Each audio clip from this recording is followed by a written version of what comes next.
யாராவது பக்தியா என்னால இருக்க முடியாது, என்கிட்ட வசதி இல்லைன்னு சொல்ல முடியுமா?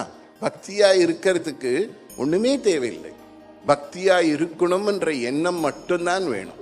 ஆக ஒரு மனுஷனுக்கு வாழ்க்கையில பக்தி இருந்தால், அம்பாள் மேல பக்தி இருந்தால், அந்த பக்தின்றது என்னன்னா அன்பு. பக்திக்கு இன்னொரு பேரு அன்பு.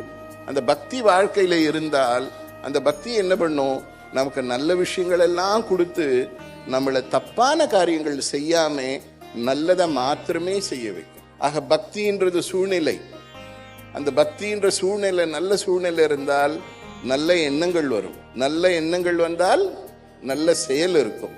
நல்ல செயல் இருந்தால் நல்ல கர்மங்கள் இருக்கும். நல்ல கர்மம் இருந்தால் நல்ல பலன்கள் கிடைக்கும். அந்த நல்ல பலன் இருந்தால் வாழ்க்கையில் ஆனந்தம், சந்தோஷம், அமைதி இதெல்லாம் உண்டாகும்.